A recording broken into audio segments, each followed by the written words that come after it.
Aslama, marhaba bikum, on va parler dans cette vidéo leçon du déroulement de la spermatogénèse qui se déroule dans les tubes séminifères à partir de la puberté. Donc l'observation qui m'a chauffé dans la paroi du tube séminifère nous a permis de voir des cellules de différentes tailles, de différentes formes. Donc on a commencé par voir la première ligne de cellules qui sont des cellules souches, les spermatogonies qui se trouvent proches de l'enveloppe.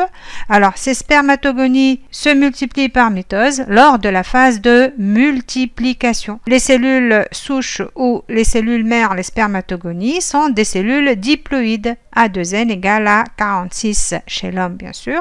Alors pour simplifier, il y a deux paires de chromosomes. Alors les 2N égale à 46 chromosomes par mitose, qui est un mécanisme de reproduction conforme, donne toujours des spermatogonies A2N égale à 46 chromosomes. Cette phase de multiplication assure, on va dire, la multiplication d'une manière continue, donc à partir de la puberté et durant toute la vie de l'homme. Les spermatogonies donc subissent par la suite un accroissement. Donc, il va y avoir un développement du noyau. Le noyau va devenir plus important, donc la cellule aussi. Donc, on dit que certains spermatogonies subissent un léger accroissement et deviennent des spermatocytes 1 de premier ordre, c'est-à-dire des spermatocytes 1 qui sont toujours diploïdes. Spermatocyte 1, spermatogonie ont bien sûr la même formule chromosomique, 2N égale à 46 chromosomes. Ensuite, les spermatocytes 1 vont subir la maturation, c'est-à-dire la méiose. Quand on dit maturation, c'est la méiose avec ces deux divisions. La première division qui est la division réductionnelle, donc les spermatocytes 2 sont issus de la division réductionnelle d'un spermatocyte 1. Que va-t-il se passer au cours de cette division? Il va y avoir la réduction du nombre de chromosomes. Donc, division réductionnelle, c'est la réduction du nombre de chromosomes. Le spermatocyte 1 qui avait 2N égale à 46 fait que lors de la division réductionnelle, il va y avoir séparation des chromosomes homologues et dans chaque cellule, on va avoir N égale 23 chromosomes dupliqués. Donc, dans les spermatocytes 2, on a N égale 23 chromosomes dupliqués. Chaque spermatocyte 2, par la suite, va subir une division qu'on appellera la division équationnelle, qui est la deuxième division de la méiose. Donc, le clivage des centromères et séparation des chromatides, surtout en la phase 2, et on obtient donc des spermatides qui ont N égale 23 chromosomes, mais les N égale 23 chromosomes sont simples, c'est-à-dire les chromosomes sont à une chromatide. Donc les spermatocytes 1 sont des cellules à 2N chromosomes, alors que les spermatocytes 2 et les spermatides sont des cellules à N chromosomes, et il y a donc une réduction du nombre de chromosomes. Cette réduction est due à l'intervention de la méiose, qui comprend deux divisions. Une première division qui réduit le nombre de chromosomes, une deuxième division qui va donner des cellules à N chromosomes simples, à une chromatide. Ensuite, les spermatides vont subir une différenciation pour donner des spermatozoïdes.